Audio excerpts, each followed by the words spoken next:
What's up guys, Shouri here, and today we are gonna go over the Odin and how it is one of the most fun guns in this game to use.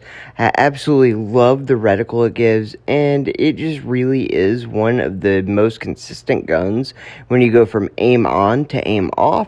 And it's just really good to use. If you're like me and you played for a while, you obviously have some nostalgia with this gun. It hasn't been very good for a long time, but it recently kind of got a little bit better. And you know me, I'm always going to take any chance I can use to get an ESL weapon back into the mix. So we're going to pair it with the Barracuda because everything's better when you have the Barracuda with it. But right there, we go ahead and miss, and we go ahead and clean it up anyways. Going to get that one-shot Cuda. A link will be in the description of how to have the one-shot Cuda set up in case you need to know. And it really is just the best combo in the game with any assault rifle. But for real, if you start hitting people in the head with this Odin, it can kill people all on its own, which is something that I just love. And it really is one of the few guns that, like, headshots matter more than anything, because a body shot's 400 and a headshot's like 750. So you do need to get good at hitting headshots with this gun if you really want to do damage with it. But the headshot ability of this gun is really good once you can get used to it. And again, like I said, when you play aim off with it, it is just as good as aim on, which is a big factor for a lot of players.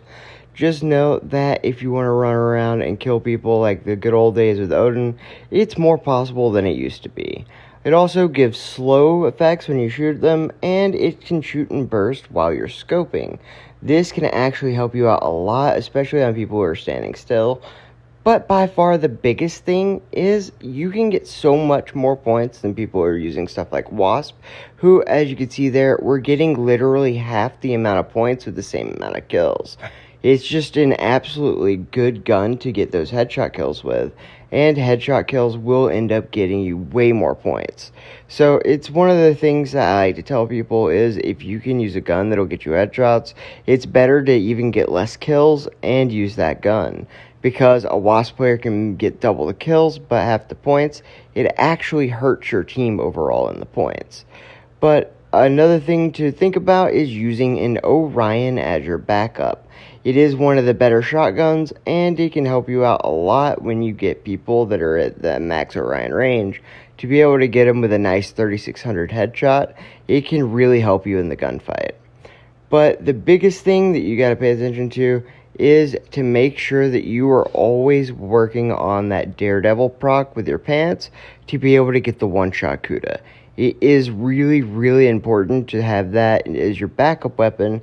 That way you can immediately switch to it and be able to get that one-shot Cuda. So if you're not good at manually switching your weapons on the fly, make sure that when you switch to your Orion that you are cognizant of that, and you can go ahead and switch to your sniper to get that back up.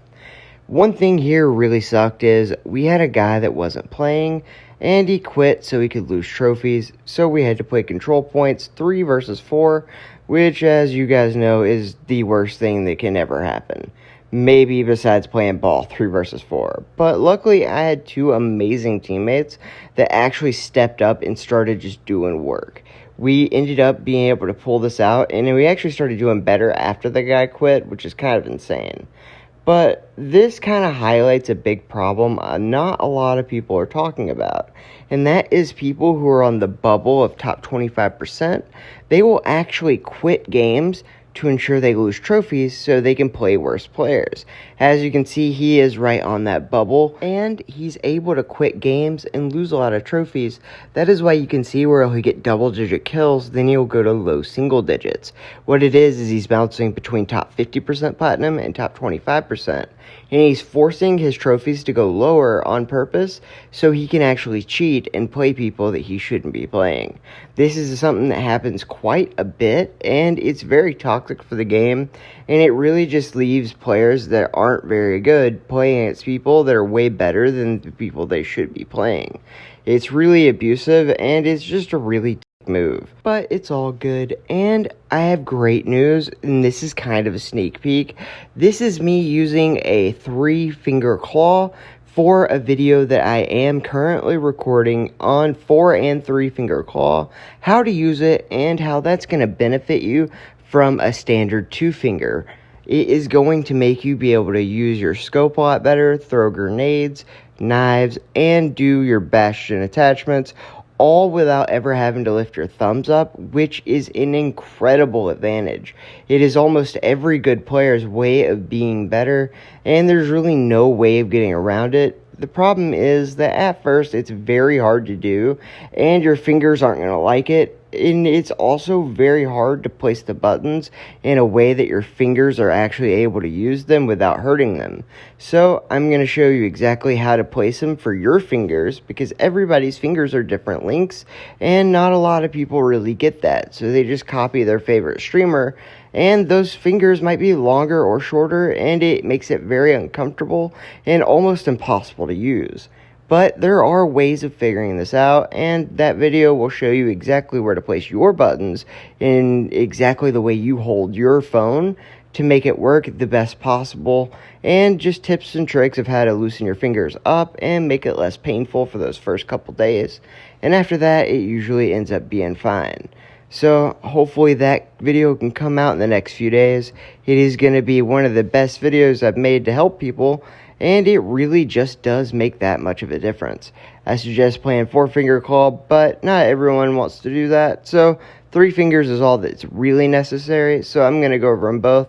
And as you can see in this game, it is working out great, because being able to scope while you don't have to lift your fingers up and they do, it just gives you the ability to kill them much faster than they can kill you, and you have much more control over your movement while you're scoping and knifing because you don't have to lift your thumbs up.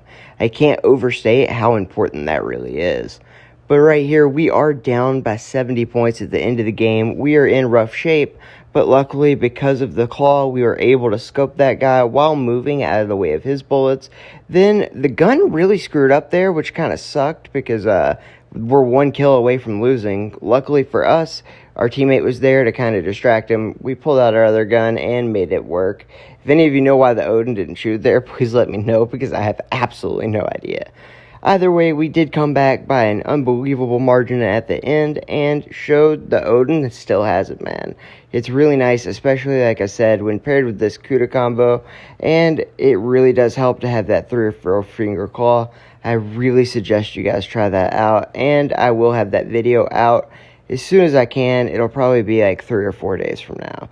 But it is going to go over from everything of how to place your finger movements, exactly how to loosen your fingers up so it doesn't hurt you, and how to really be able to do it and maximize the benefit from what you can do. It's really not an easy thing to try on your own, so if you've tried it before and it failed, trust me, everyone's tried and just decided it's not for them.